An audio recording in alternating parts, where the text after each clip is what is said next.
Assalamualaikum warahmatullahi wabarakatuh.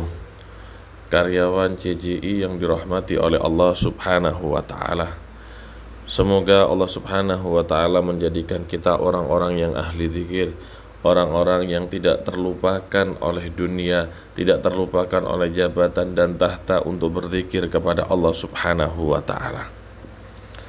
Dalam satu hadis Rasul sallallahu alaihi wasallam bersabda, "Ala unabbi'ukum bi khairi a'malikum wa azkaha inda malikikum wa arfa'iha fi darajatikum wa khairin lakum min infaqid dhahabi wal warik wa min antalqaw aduwakum fayadribu a'naqakum wa tadribu a'naqakum." Qalu bala, qala zikrullah. Maukah kalian aku beri kabar dengan amal yang baik, kata Nabi Muhammad sallallahu alaihi wasallam. Ini amal paling diterima di sisi Allah Subhanahu wa Ta'ala, dan ini amal bisa mengangkat derajat kalian semua, kata baginda Nabi besar Muhammad sallallahu alaihi wasallam.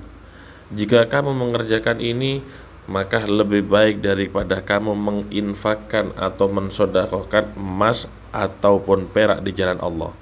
Dan juga terlebih-lebih amal ini lebih baik daripada engkau bertemu dengan musuhmu, dia memenggal lehermu atau engkau memenggal lehernya.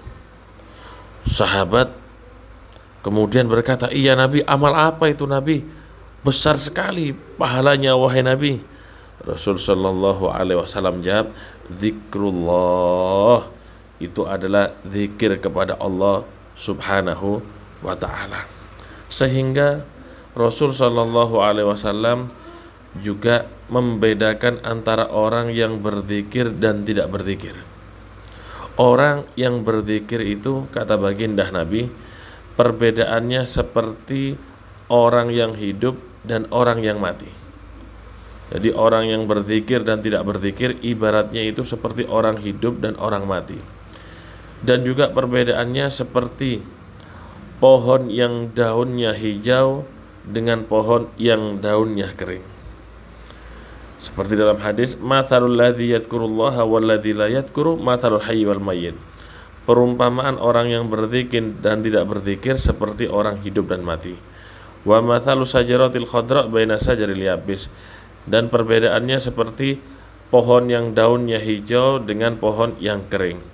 "Wa dzakirullahi fil ghafilin kal muqatil bainal farin." Dan orang yang berzikir kepada Allah di saat orang-orang lupa ibaratnya seperti orang yang berperang di antara kelompok-kelompok yang lari daripada medan perang. Lihat bagaimana Rasul sallallahu alaihi wasallam membedakan daripada orang yang berzikir dan orang yang tidak berzikir.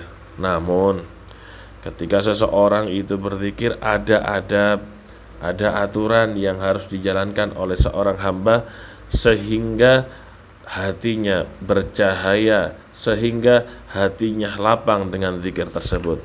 Berzikir itu bukan cuma menggelengkan daripada kepala. Kalau berzikir itu cuma menggelengkan kepala, tak ubahnya seperti jam itu yang anak kecil yang kepalanya goyang terus. Tapi zikir itu ada efek yang merasuk ke dalam hati, kemudian menjalar sisi positifnya ke semua badan daripada manusia. Bukankah Allah Subhanahu wa Ta'ala sudah berfirman dalam Al-Quran, "Alladzina amanu wa tatma'innu qulubuhum bidzikrillah." Mereka orang-orang yang beriman dan menjadi tenang hati mereka dengan zikir kepada Allah. Yang pertama di sini Allah Subhanahu wa Ta'ala memberikan jaminan ketenangan hati bagi orang yang berzikir.